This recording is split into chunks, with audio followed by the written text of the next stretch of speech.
喺星光熠熠嘅影壇長河入面，總有一些璀璨星辰用自己獨特嘅光芒劃過天際，留下令人難以忘懷嘅軌跡。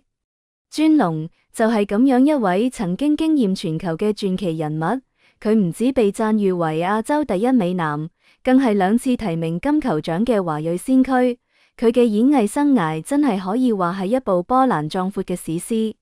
不過呢位喺銀幕上光芒萬丈嘅巨星，私下底卻經歷過常人難以想象嘅孤獨同坎坷。佢嘅故事就好似一部跌宕起伏嘅電影，引人深思。尊龍嘅一生好似從一開始就被命運打咗個特殊嘅烙印。1952年10月13號，佢喺中國香港出世，但呢份生命嘅喜悅冇維持到幾耐。剛滿月嘅佢就被親生父母冇情感遺棄喺一個男仔入面，擺喺張台度，任由命運擺布。冇名、冇血緣嘅紐帶，甚至連生日都冇人記得。尊龍嘅世界從一開始就係孤獨嘅。幸運嘅係，一位殘疾嘅上海阿婆收養咗佢。雖然呢個好似為佢提供一個避風港，但實際上呢只係另一段苦難旅程嘅開始。養母嘅生活唔算富裕，加上自己又殘疾，脾氣經常都好暴躁，對尊龍動輒就打罵，甚至有一次將佢遺棄喺巴士站，任由佢自生自滅。雖然最終養母回心轉意，將佢揾返嚟，但啲來自家庭嘅溫暖始終都冇降臨到佢身上。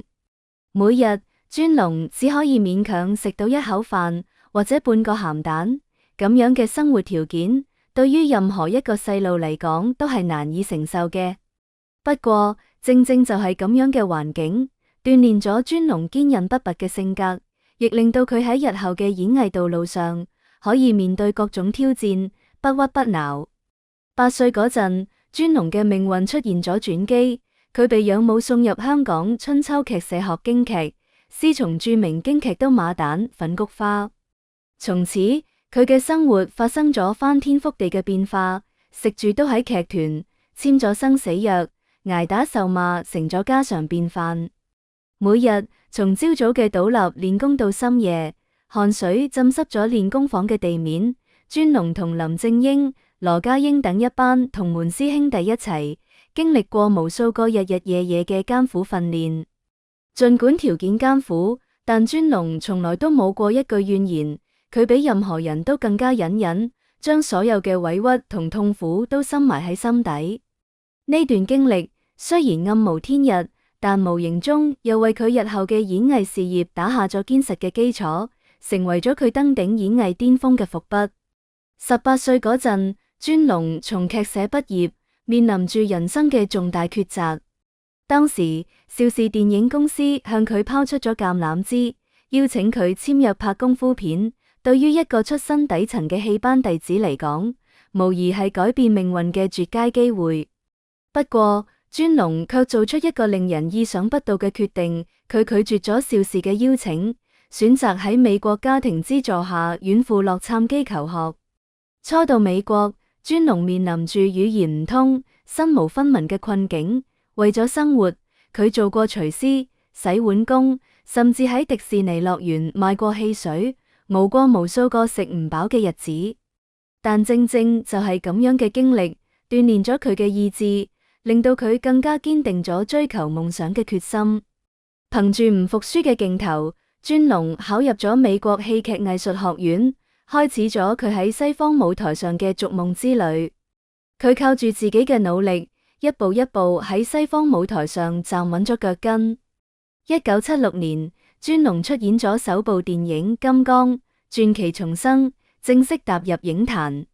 雖然起初只係跑龍套嘅角色，但佢憑住精湛嘅演技同出眾嘅外形，逐漸獲得咗業內嘅關注。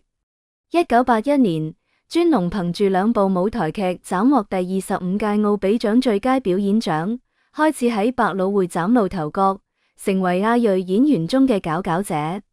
佢嘅才華同努力得到認可，亦為佢日後喺好萊塢嘅發展奠定咗堅實嘅基礎。1985年，尊龍迎來咗事業上嘅重要轉折點，佢主演咗《龍年》，飾演傲慢嘅華人黑幫頭目。呢個角色唔止令到佢入圍金球獎最佳男配角，成為首位提名呢個獎嘅華裔演員，更加打開咗佢通往好萊塢嘅大門。不過，就喺佢事業蒸蒸日上嗰陣，感情生活卻遭遇咗致命嘅打擊。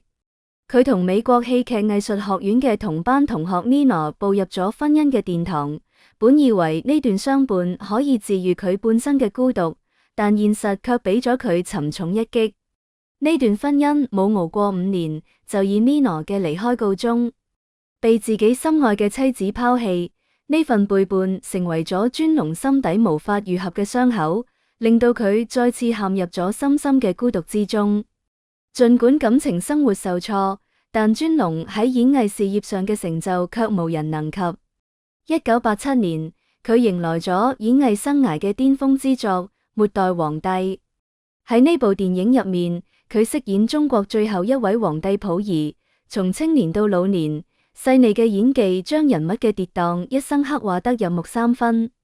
佢將溥儀嘅孤獨、掙扎同悲涼演繹得淋漓盡致，令到觀眾好似穿越時空，親眼見證咗呢位末代皇帝嘅傳奇人生。呢部電影一舉斬獲第60屆奧斯卡金像獎9項大獎，轟動世界影壇。尊龍亦憑住呢個角色再次提名金球獎最佳男主角，成為迄今唯一2次提名金球獎嘅華裔演員，紅遍中國乃至全球，走到邊度都備受追捧，被無數人奉為亞洲第一美男。不過，就喺所有人都以為尊龍會趁住熱度成為娛樂圈嘅常青樹嗰陣，佢卻做出一個令人意想不到嘅決定，淡出公眾視野。2007年，尊龍出演咗最後一部電影《流俠》之後，徹底息影。從此，佢從公眾視野中蒸發，呢一消失就係10幾年。直到後來，先有網友喺加拿大拍到佢嘅身影。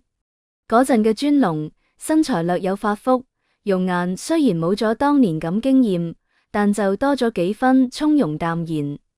佢隱居喺加拿大嘅深山入面，遠離塵囂，養咗一隻狗，經常帶住佢去森林露營，甚至認養咗2棵千年古樹當作自己嘅祖父母。喺尊龍睇嚟，呢2棵站立咗1000年嘅樹，就好似佢生命中嘅守護者，俾佢溫暖同力量。佢話睇住呢2棵樹，就可以卸下所有防備，感受到內心嘅平靜同滿足。呢份遠離塵囂嘅孤獨，或許正正就係佢畢生追求嘅自由。佢終於擺脫咗名利嘅束縛，活成咗自己喜歡嘅樣。喺加拿大嘅深山入面，尊龍同古樹、愛犬相伴，過住簡單而寧靜嘅生活。佢唔被外界打擾，亦唔再去追求啲虛無縹緲嘅嘢，只係靜靜咁享受住呢份屬於自己嘅孤獨同自由。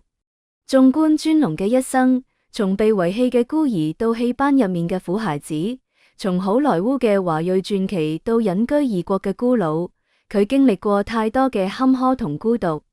佢經驗咗一個時代，卻冇能夠溫暖自己。佢曾經話自己唔會有墓碑，擁有過就係永恆，嚟人間一趟只係嚟體驗嘅。呢句話道盡咗佢一生嘅通透同悲涼。如今69歲嘅佢，依然孤身一人喺加拿大嘅深山入面，同古樹、愛犬相伴。呢份孤獨，或許就係佢一生嘅宿命，但亦係佢最好嘅歸宿。尊龍嘅故事令我哋睇到一位巨星背後嘅真實人生。佢用自己嘅經歷話我哋，無論遭遇幾多困難同挫折，都要堅持自己嘅夢想同信念。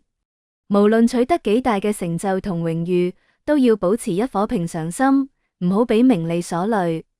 尊龍嘅一生雖然充滿咗孤獨同坎坷，但佢卻用自己嘅方式活出咗精彩同自由。佢係一位真正嘅傳奇人物，值得我哋永遠銘記同敬仰。